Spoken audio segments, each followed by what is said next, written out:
Welcome to The Warp. I'm Jack Rita. In this video, I'm going to be talking about technology, the new technology that is part of Cosmic Odyssey, the 7th expansion for Cosmic Encounter, which I designed. Before I dive into that, I just want to talk about technology in general. Now, technology is a variant that was first published in the Fantasy Flight edition of Cosmic Encounter. But before that, it had always been kind of a fabled variant that people had heard about. They didn't know if it was going to show up. I think it even first reared its head pre-Mayfair. So somewhere somebody was talking about the possibility of a technology variant in the Eon edition. I've never heard any of that from the original designers, so I don't really put a lot of stock into that. Although I do know that in the Mayfair days, there was more talk about the possibility of a technology variant.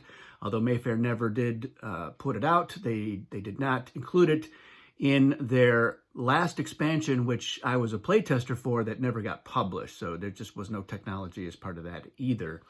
There were a couple of variants that homebrew variants that people put up there. Probably the most coherent one was the one from Brian Bowe, and it involved having these counters that had technology levels, level 1, level 2, and everyone started off at level 0. And if you did certain things, you could get a technology token, and then you could advance in it. And it was an interesting system, but probably too fiddly to ever be published as part of an official Cosmic Encounter expansion. So I don't know how much Kevin Wilson looked at that variant at all, but he did come up with something very different for Fantasy Flight's edition. And frankly, I really like it. I love the idea. It's very simple and easy to implement. It does add something new and interesting to the game. It does make the ship resources more important, which I'm a big fan of. That was the driving element for Evolution, was again making ships more important and a more valuable resource. So not everybody loves technology as much as I do. And so when I was designing the technology to be part of Cosmic Odyssey, I wanted to take it into some new directions. And I definitely looked at what were the things that people liked about technology and what were the things that were criticisms of technology. And I tried to design around that. And I came up with a number of things that are part of this expansion that do that. So there are 2 new types of technology, and then there's a couple of new elements of them. The first being that in the base game, technology cannot be traded in a deal. And I think the reason for that was that Kevin didn't want to get into the whole, like, well, I've started researching this technology and can I trade it or can I not trade it? And I decided that there was probably a way around that, and it wasn't too fiddly, and so I put it in there. You can trade technology now because I love deal making in Cosmic Encounter. And I like having as many things that can be part of the deal process as possible. So I wanted technology to be something that people could trade. So the idea now is, if I have started researching a technology, I've got 2 ships on it, and I say, hey, we're in a deal. I'll tell you what, I'll give you this technology in addition to whatever. Like maybe I've got too many or you've got too many colonies. So I'm not going to give you a colony, but I'll give you this technology if you give me a colony. And because I have 2 ships on it, when you take the technology, you can immediately put up to 2 of your own ships from your colonies onto it. It's partially research technology, so you're not starting from scratch. You can start from the point that I left off, or you can start from scratch. You have that flexibility when you take over the technology, and my ships just return to their colonies. So I think that works out pretty well. It's not that complicated. The other thing that I wanted to add in there, a big criticism, was that it was just too hard to get more technology. So you say, oh, great, we have this starting technology, but if I want to get another technology card, I actually have to give up my second encounter, which few people apparently were unwilling to do. There's the occasional edge case where you don't actually have an encounter card, you can't have one. You don't have to say that. You just can't have the other encounter. So you can say, oh, I'm giving up my second encounter for technology. Or maybe your last encounter card is a negotiate and you don't want to have to play it, or you know you're going to probably lose.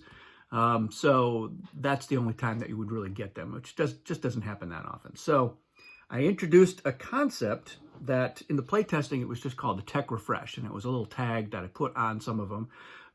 They kind of simplified it or made it more complicated, depending how you want to look at it, but they've added just this little thing that says, when completed, draw another tech. So roughly half of the new technologies in Cosmic Odyssey have that Tech Refresh esque tag on there, so that when you complete it, you're going to draw another one, and it helps you to keep the technology more integral to the game, a little more involved.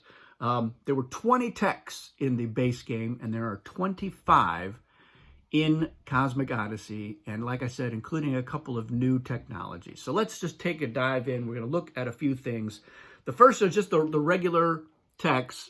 They research the normal way. Every encounter, every regroup, you can put one of your ships from a colony onto your researching tech. And once you have gotten to a regroup where you have the number of ships necessary, then you've completed it and you can do whatever it says. So let's take a look at a couple of those. So this one is called Zapatron. Zapatron. The way it works, it costs 5 to research it. It says, reset this this tech to cancel one use of any alien's power, including your own. That power cannot be used again during this encounter. This is treated as a cosmic zap, but it is not an artifact.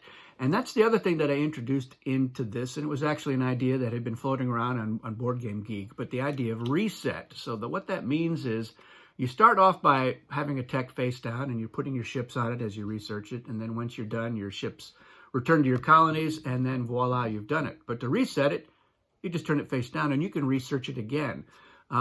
Which is another interesting element. So you might say, yeah, this is one that is not going to let you draw another tech, but it's going to let you research tech again. So now more than half of the cards have a way for you to keep using technology in the game without having to give up your second encounter.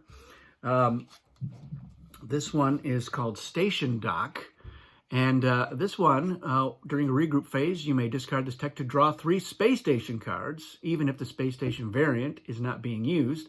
Choose one to put into play in your home system and shuffle the others back into the deck. So this is a rare case of a variant that refers to another variant, which I love. And it even has this little thing they introduced in this expansion where they've got the page number of the campaign guide so that you can go, well, how do space stations work again? And you flip right to the page. So that helps out a lot. I love that innovation to what they've done to some of these cards. These are all once completed, draw a new tech. So this one is called Proximity Mining. It costs 3. Remove 1 ship. So at any time, you may send 1 ship belonging to another player from a colony to the warp. If you do, reset this tech and give it to that player. So this one not only lets you draw another tech, but it resets it, and you're giving it to the player that you just zapped. So I really enjoy that. I don't know, I'm biased, but I really enjoy that element of, aha, I've shivved you, and now I'm handing you the shiv, and we'll see what you do with it. So I enjoy those kinds of elements in Cosmic Encounter quite a bit. This one is called Power Radiant, and you get a new tech when you complete it.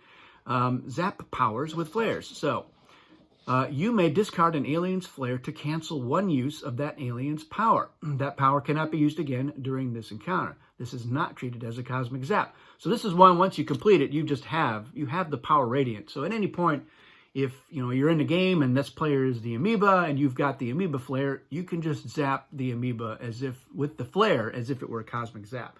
So it won't come up a whole lot, but it only costs 3 to research it, so it's nice to have. This one is called Nanite Mining. And you get a new tech when you complete it. It only costs 2 ships. So increase hand size. When you draw a new hand, you draw 1 additional card. So for only 2 ships, why not research that? And you're going to get another tech out of it. So that was the other thing, that a lot of the really good techs in the base game, like a Mega Missile, cost 8 ships for you to complete it.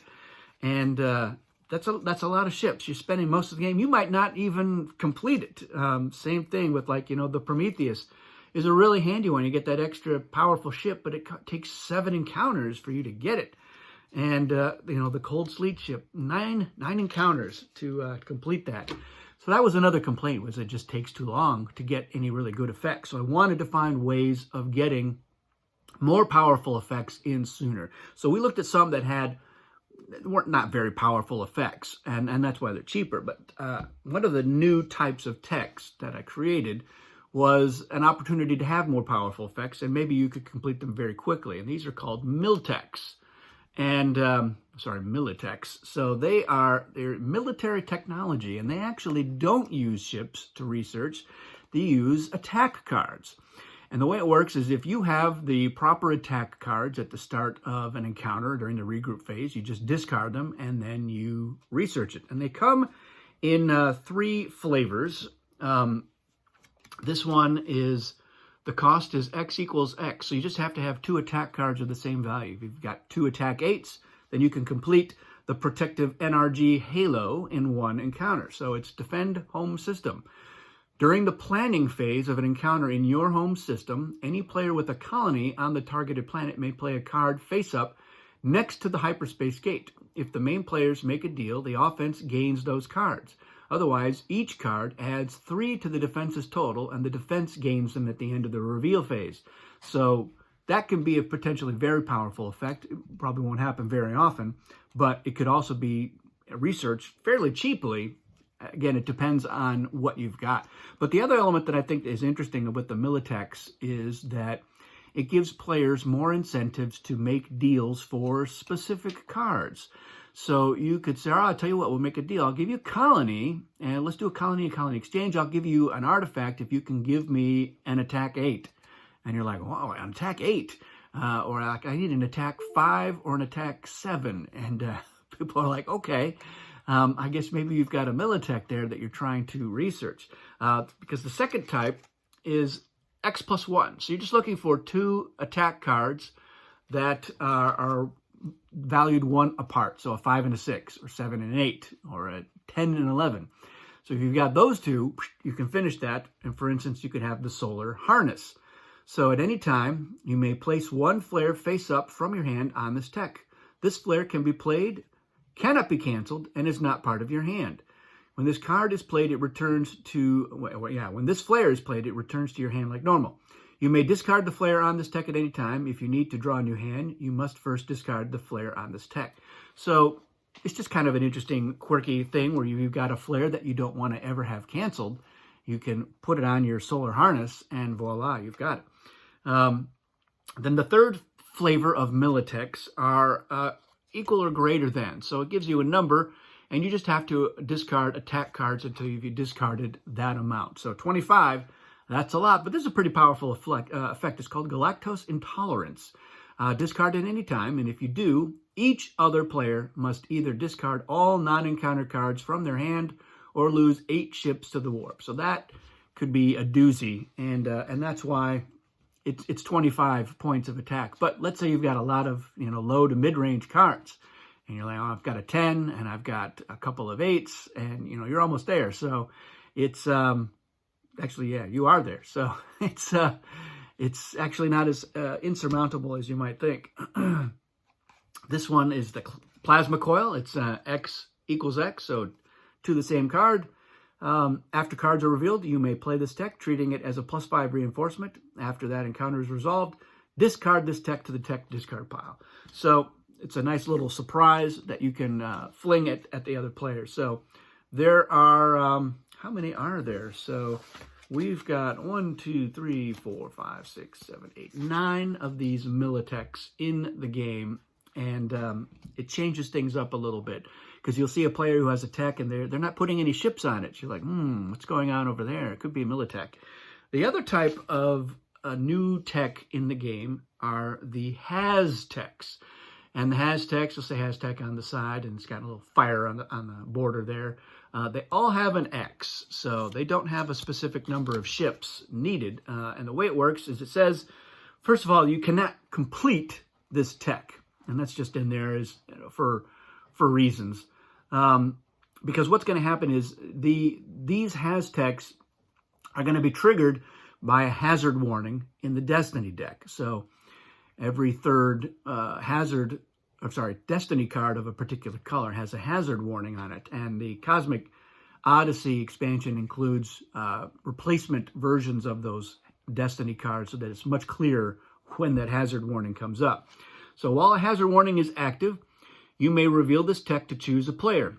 For each ship on this tech, that player discards a card at random from their hand, then discard this tech and send all ships on it to the warp. So a couple of things happen. You can't reveal this until a hazard has come up on an encounter. And remember, sometimes if you draw your own color and there's a hazard warning and then you redraw, that hazard warning is still active, even if you've redrawn a Destiny and it's a card that doesn't have a hazard warning. The hazard status is activated. And so when that happens, you can reveal a Haztech and trigger its effects. The effects are going to scale depending on how many of your ships are on it. So the more ships that you have put on there, the more powerful the effect will be. But the trade-off is this is hazardous technology, and your ships are going to go to the warp as a kind of a trade-off. So that one, which is the thorium rod, is going to target cards from a player's hand. This one is the Cosmic Catapult. And so during the reveal phase, if a hazard warning is active, you may reveal this tech. For each ship on it, add 3 to one size total. Then discard this tech and send all ships to the warp. You don't even have to be in the encounter. You can fling the Cosmic Catapult at somebody. This one is called Strange Attractor. So while a hazard warning is inactive, you may reveal this tech to reveal all flares in the discard pile and in each other player's hand. Whew. For each ship on this tech, take 1 revealed flare of your choice and add it to your hand, then discard this tech and send the ships on to the warp. So that could be worth it. And remember, let's say you only put 3 ships on there, but you're getting 3 flares of your choice from all the available flares in hands or the discard pile. So that is a pretty powerful effect. This one's called Treasure Drones. And while the hazard warning is active, you may reveal this tech to shuffle either the Cosmic or the Reward discard pile. For each ship on this tech, draw a card from that discard pile, then discard this tech and send the ships to the warp. So that's how the Haztechs work. They give you a chance for a potentially big effect depending on how many of your ships you're willing to sacrifice. And you do have to wait for those hazard warnings to come up, but they will come up. Nearly 1/3 of the Destiny deck has a hazard warning on it. So that's how they work. Couple of other just interesting ones. This one was a Board Game Geek idea that I liked. It's Lucky Charm. It's 0 ships. So you just, at the regroup, you say, I'm doing this. And during the regroup phase, you may discard this tech to free 1 of your ships from the warp. So you're just waiting for you to have ships in the warp. And then once completed, you draw a new tech. So it gives you a chance to get another one. This one is called Freewheeling Projector. It costs 3 to research it, and it gets you a new tech when you're done. Once you've researched it, you may play more than 1 flare per encounter. So yeah, if you've got multiple flares, normally the rule is you can only play 1 per encounter, but now you can do it all you like. And you got, there's no Warp Break artifact, but we have the Warp Breaker tech. Costs 3. At any time, you may reset this tech to free all of your ships from the warp. So you're resetting it, you're turning it down, and then you can do it again. So it's like having multiple warp breaks in your hand that you can play every 3 or 4 encounters. So that is the new technology. I'm really thrilled with how it turned out. I like the look of it. The Miltex also is a little bit different from the Haztech, which is different from the regular tech. So you can see they've got the 3. I like the art direction on that. And I'm happy that all of the crazy ideas that I was able to throw in there made it into the published product. So let me know what you think of technology in general. Are you a fan of it? Is it something you just use every once in a while? You just don't ever use it? If you were not a fan of it before, let me know if the Cosmic Odyssey technology has changed your mind about it at all. And if you are a fan of tech, especially of the new tech, let me know some of your favorite techs and any interesting stories you've had with technology in the game. I love the variant, I always have, and I love the new stuff even more. And I like combining them. Sometimes you're going to have a tech that's just expensive, and that's just the way it works. Researching technology, sometimes it takes longer than you expected. So I like that there's still going to be some techs that are, if you're in it for the long haul, I'm going for it. I'm trying to prolong the game so I can get that extra alien power or whatever it is that you're going after. And I do like that the original techs had some special components like the Prometheus ship, although I've made my own. That's just an actual ship and not a cardboard token, which I really think was the way they should have gone. But I love the Genesis planet and the lunar cannon. So I enjoy technology. So thanks for watching, and we'll see you again soon.